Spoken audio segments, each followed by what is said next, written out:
All right, hello everybody and welcome. My name is John, and in this video I want to talk to you about this concept that comes from Taoist meditation, and that is this concept of the spiritual embryo. So this is something that you'll come across in any of the older texts on Taoist meditation or the inner energy work. And this is a really fascinating concept, and it's actually very helpful for anyone to apply to your spiritual practice regardless of what path you're on or what stage you're at. So basically the teaching goes that at some point you reach this stage where you feel this spiritual embryo growing and developing inside of you, and you need to guard it and nurture it and take care of it 24/7 until it becomes strong enough and fully grown enough to survive on its own. And a lot of people take this teaching really literally, and I've seen a lot of very literal translations about this, and eventually the embryo is strong enough that it can leave the body and venture out on its own. But I really don't think that's what these ancient teachings are describing, because I have left my body hundreds of times, and that's something that anyone can learn to do without applying any of these Taoist techniques. You already have an energy body or astral body, you just need to learn how to use it. So I don't at all believe that you're developing this spiritual embryo within you so that it can eventually leave your body and travel.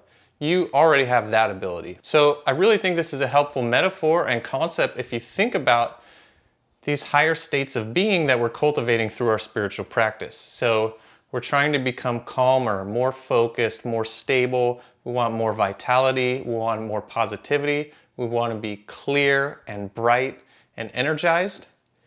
And that, all of those positive qualities, that is your spiritual embryo. So through your practice, you're awakening these things within you.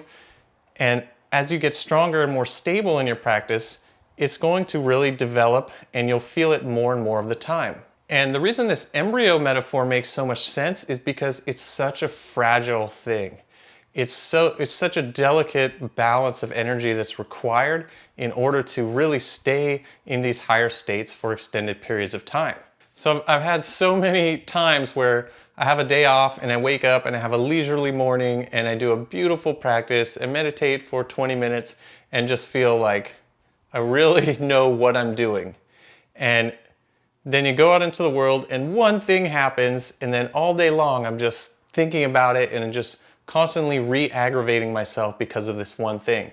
So that positive state I had cultivated or reached through my practice for that day, it was too fragile and I didn't make that the priority, so it becomes easily overwhelmed by the circumstances of our lives. So if you're really serious about your growth and growing and transforming through a spiritual practice, then it's helpful to understand that those states that we're cultivating are your absolute priority in life, and you should treat them just like a newborn baby or even a fetus in the womb. It's just going to require constant connection, attention, nurturing.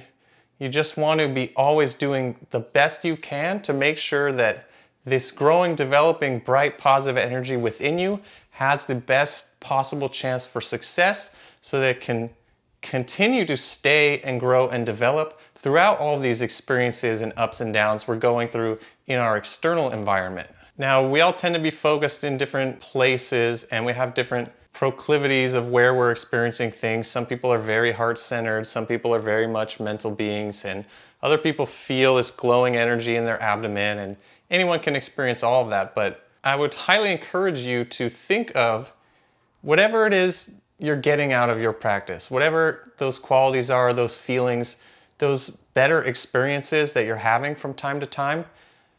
Just view that as something that needs constant attention and nurturing. And so you've got to always just bring yourself back, keep yourself focused on the positive, make that inner reality stronger than the circumstances around you, and just keep working to help this become so strong, so constant, and so well known to you that you can easily go out into any experience and leave that feeling at the center of you completely intact.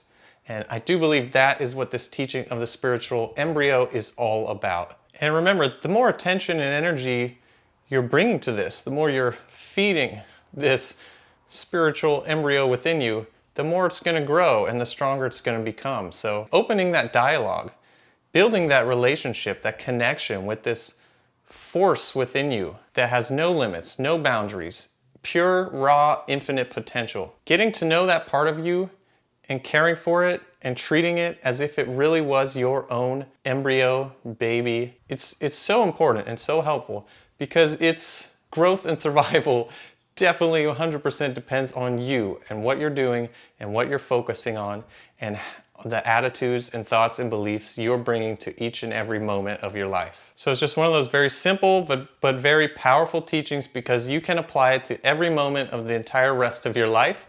And if you do, you will do that with great effect. So you can really do this with anything, any quality you want to cultivate. If you want more strength or courage or more faith, any of those things you can view as this growing thing within you and treat it like an embryo within yourself or like a baby that has been placed in your care. And just do the best to cultivate and nurture that at all times and let that be your priority for a while and just see where that takes you. So I really hope you found that helpful and I hope you see the value in applying this to your life. So I encourage you to give this a try. Let me know how it goes. Let me know what you plan to apply it to. I really do think the path of awakening is a lot more fun together, so let's share our experiences. And if you enjoyed the video, I'd appreciate a like. Please consider subscribing if you have not already. And a huge thank you to all of you for making it this far in the video. And I wish you all the best with your practice and with your life. And I hope to see you in the next video. All right, peace.